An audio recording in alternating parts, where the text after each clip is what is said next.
last chapter to the fifth, of the first chapter to the third, because I know there's a couple of long chapters. And apologize about the background noise.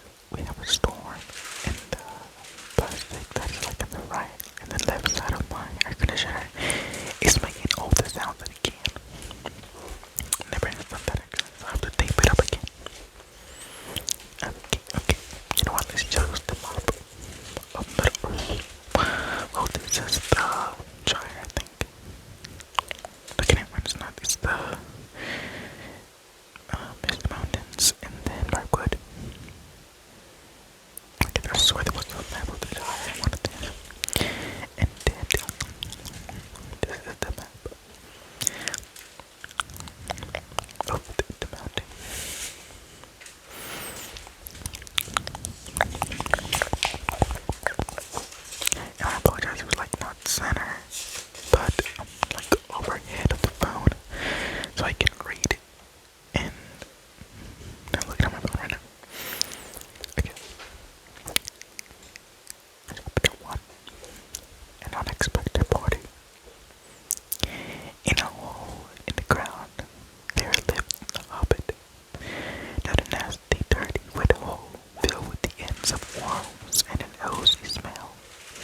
Let me see.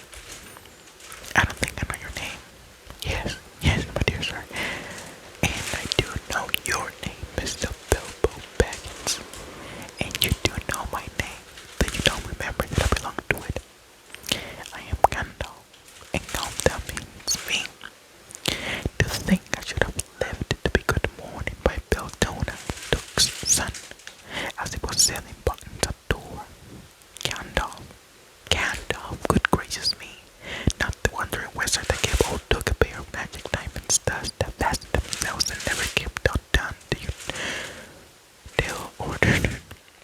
Not the fellow who used to tell such wonderful tales at parties about dragons and goblins and giants, the rescues of princesses and the unexpected luck of widows' sons. Not the man and the unexpected luck of, oh my god, not the man that used to make such particular excellent fireworks. I remember those old Duke used to have them on the Midsummer's Eve. Splendid. They used to go up like grey lilies and snapdragons and laburnums of fire and hang in the twilight all evening.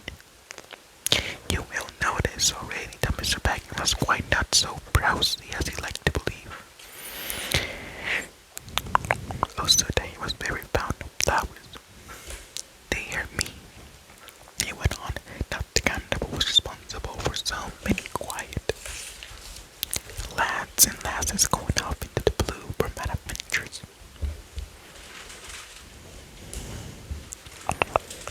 Anything from the climbing trees, visiting elves, or sailing in ships, sailing to other shores. Bless me, life used to be quite you used to upset things badly in these parts once upon a time. I beg your pardon, but I have no idea you were still in business. Where should I be? Said the wizard. All the same, I'm pleased to find you remember something about me. You seem to remember my powers kindly. At any rate, that is not one without hope. Indeed, for your old grandfather Duck's sake, and for the sake of Bill Beltana, I will give you what you asked for. I beg your pardon, I haven't asked for anything. Yes, you have twice now. My pardon. I give it to you. In fact, I will go as so far as to send you on this adventure. Very amusing for me, very good for you, and profitable, oh my god. I hate that word because I have problems with my F. And profitable too, very likely, if you ever get over it. Sorry, I don't want any adventures, thank you, not today. Good morning, but please come to tea. Anytime you like, why not tomorrow? Come tomorrow, goodbye. With that, the Hobbit turned and scuttled inside his round green door and shut it as quickly as he dared. Not the same rude wizards, after all, are wizards. What on earth did I ask him for tea for? He said to himself as he went to the pantry. He had only just had breakfast, but he thought a cake or two and a drink of something would do it good for after his fright. Gandalf, in the meantime, was still standing inside the door and laughing long but quietly. After a while, he stepped up and, with a spike on his staff, scratched a queer sign on the Hobbit's beautiful green front door. Then he stirred away, just about the time when Bilbo was finishing his second cake. Oh, and beginning to think that he could escape adventures very well. The next day, he had almost forgotten about Gandalf.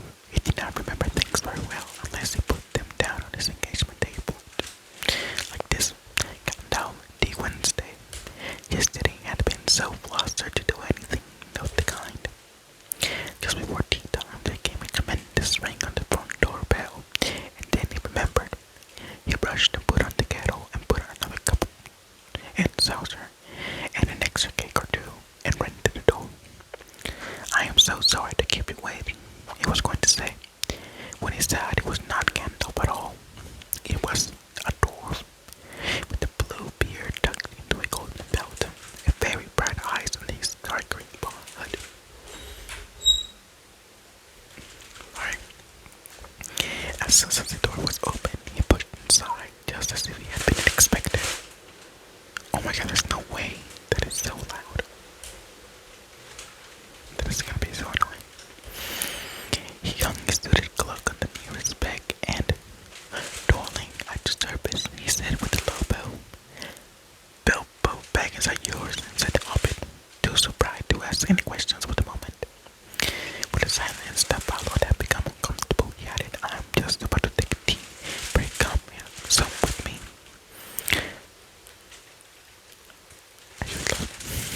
A little stiff, perhaps, but he meant it kindly.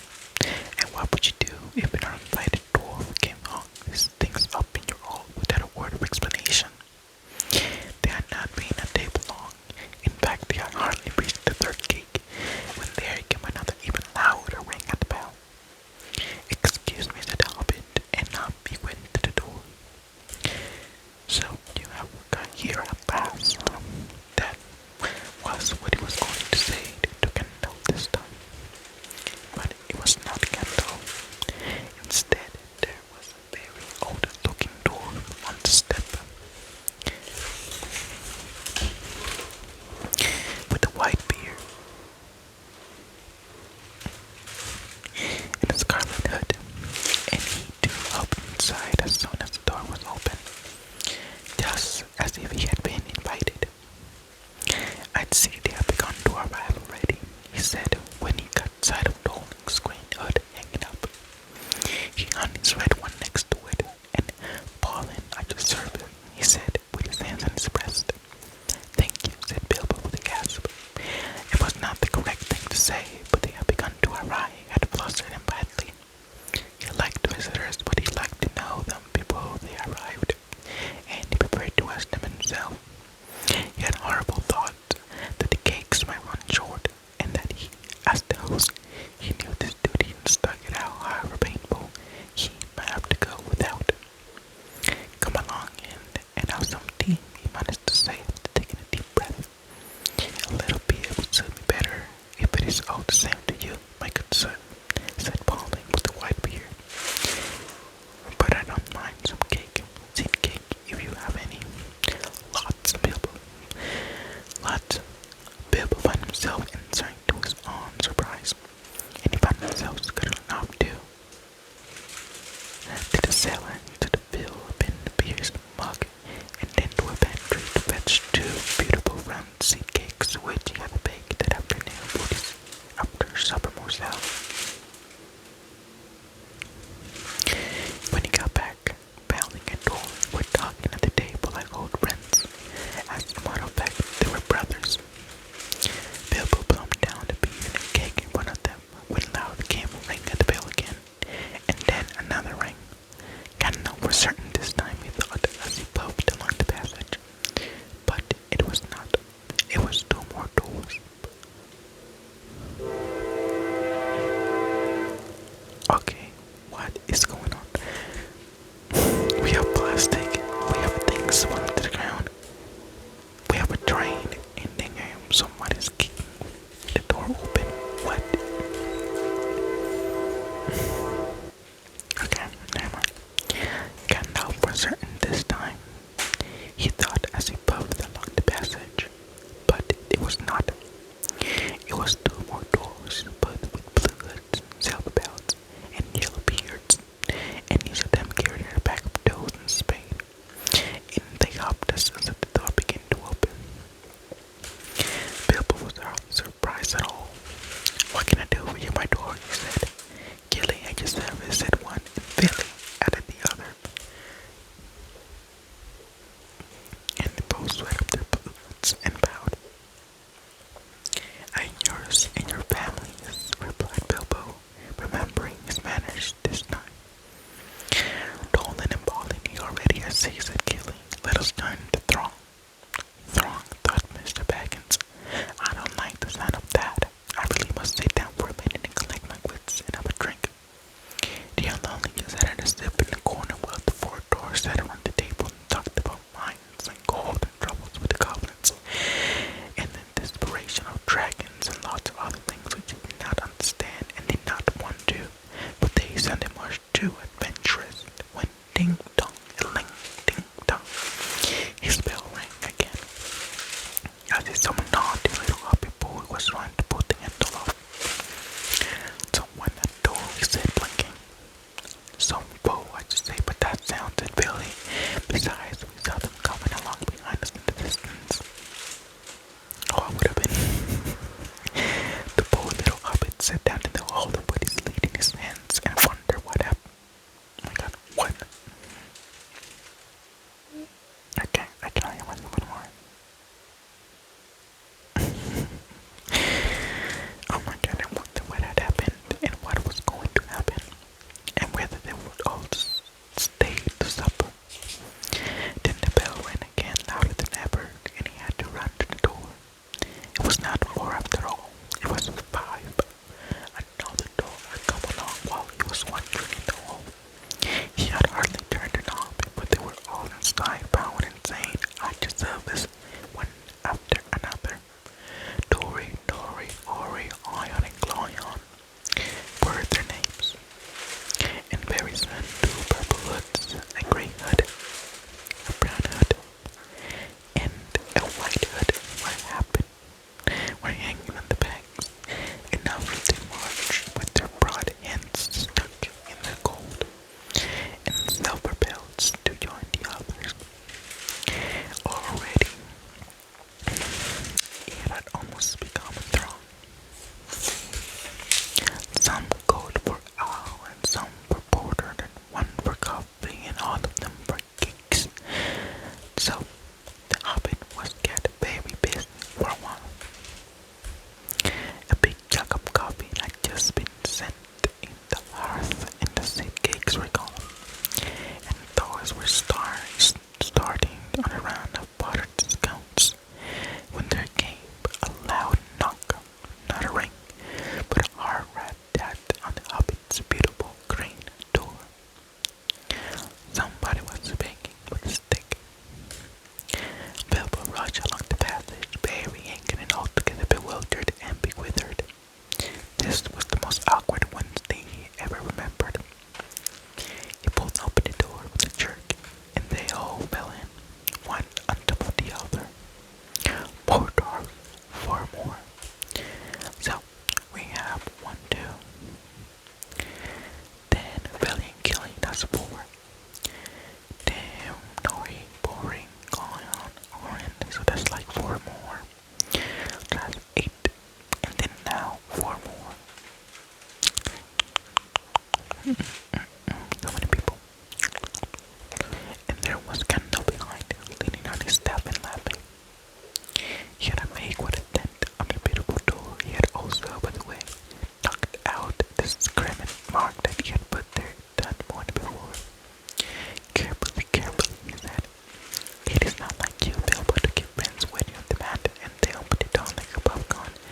Let me introduce before, Bumfor, and especially Thorin.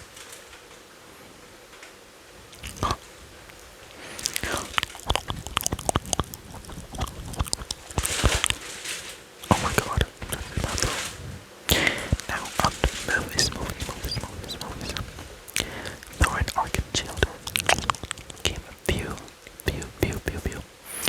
minutes later than everybody, all mysterious, which is very opposite from what I'm reading right now. I'll look you forget about that.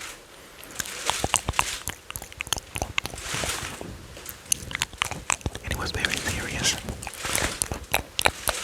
Okay. At your service said before, Bumfor standing in a row. Then they hung up 2 yellow hoods and a full green one, and also a sky blue one with long silver tassel. The last belonged to Thorin, an enormously important dwarf. In fact, no other than the great Thorin Archenchild himself, who was not at all pleased at falling flat on Bilbo's mat with before Bumfor on top of him. Now it makes sense.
rich adventures had not come right into his house.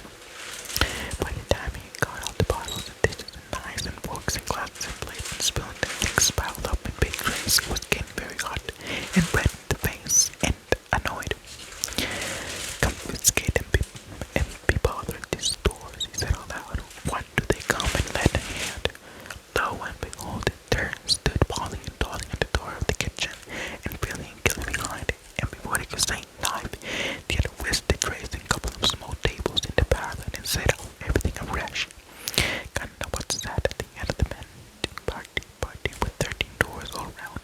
And Bibble sat on the stool at the fireside, nibbling on a biscuit. His appetite was quite taken away, and trying to look as if this was all perfectly ordinary and not in the least an adventure. The doors ate and talked and talked. And time got on. At last, they pushed their chair back, and Bilbo made a move to collect the plates and glasses. I suppose it would hold state supper, he said in his polite and present tones. Of course, said Thorin. And after, we should get through the business till late, and we must have some music first. I want to clear up. Thereupon the 12 dollars, not Thorin, he was too important to stay talking to Gandalf, jumped to their feet and made all tall piles of all things. Up they went, and not waiting for trays, balancing columns of plates, each with a bottle on top, with one on hand. But the hobbits ran after them, almost weak with fright. Please be careful, and please don't trouble, I can manage. But the doors only started to sing, which I'm gonna skip, no shade. And I'm scared to do none of this threatening things, dreadful things, and everything was cleaned up, put away safe as quick as lightning. Well, the hobbit was turning round and round in the middle of the kitchen, trying to see what they were doing. They went back and found Thorin with his feet on the vent and smoking a pipe. It was blowing the most enormous smoke ring from wherever he told one to go. It went up the chimney, or behind the clock on the mantelpiece, or under the table, or round and round the ceiling. Wherever he went, he was not quick enough to escape Gandalf. He sent a small smoke ring from his stored clay pipe straight to each one of Thorin's. Then Gandalf's smoke ring would go green and come back to over of the wizard's head. He had a cloud of them about him already, and the dim light made him look strange and sorcerous. Bilbo stood still and watched. He loved the smoke rings, and then he blushed to think how proud he had been yesterday morning of the smoke rings that sent up the wind of the hill. Now for some music, said Thorin. Bring out the instruments.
Okay, so I'm probably gonna read like 2 more pages. 30 been 34 minutes, and we can go part 2 and end the chapter. Dwarves did something to catch wolf inside of him, and he wished to go and see the great mountains, and hear the pine trees and the waterfalls, and explore the caves, and wear a sword instead of a walking stick. He looked out of the window. The stars were on the dark sky above the trees. He thought of the hills and the doors shining in the dark caverns. Suddenly, in the wood beyond the water, a flame leapt up, probably somebody lighting a wood fire. And he thought of plunging dragons settling on his quiet hill and kindling all the flames. He shuddered and very quietly he was blind. Will he push it back and go back and under hill again? He got up trembling. He had less than half a mind to push the lamp and more than half a mind to pretend to, and go and hide behind the beer barrels in the cellar, and not come out again until all the dogs had gone away. Suddenly he found that the music and the singing had stopped, and they were all looking at him with eyes staring in the dark. "Where are you going?"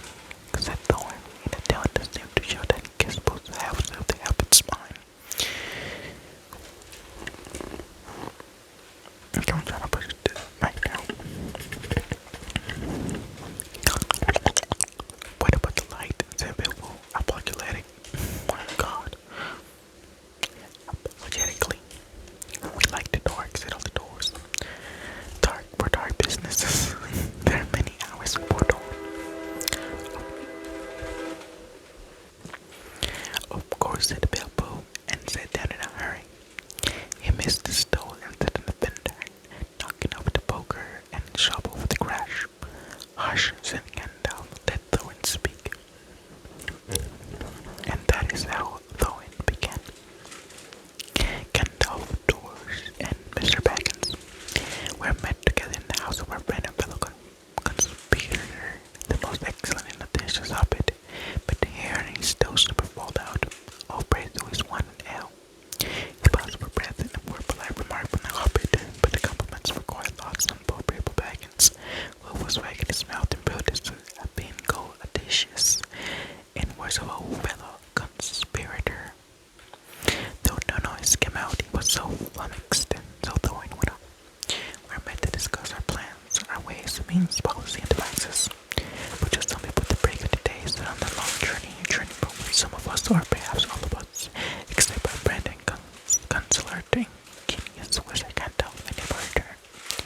It is a long moment, our object is, I take it, well known to us all. It's Neville Mr. Baggins, and perhaps to one or two of the younger doors. I think I should be right in naming Gillian Bailey, for instance. The exact situation at the moment may require a little brief explanation. This was Thorin's style. He was an important dwarf. If he had been allowed, he would probably have gone on like this until he was out of breath, without telling anything that was not quite already. But he was rudely interrupted. Poor Bill Baggins couldn't bear it any longer. Had May never returned to begin to feel a trick coming up inside, and very soon he burst out like the whistle of an engine coming up a tunnel.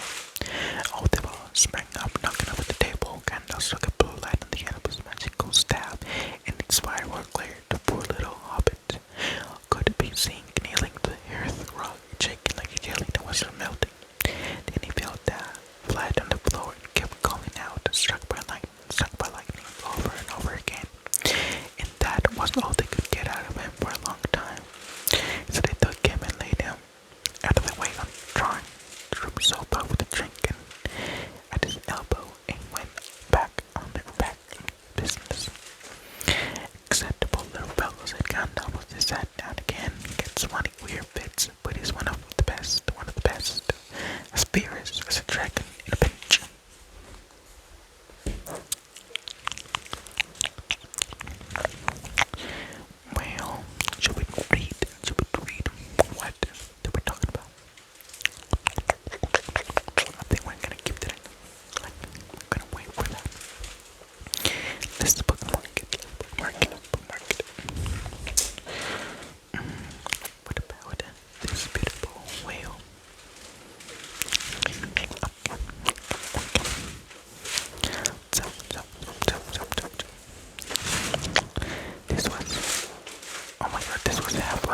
chapter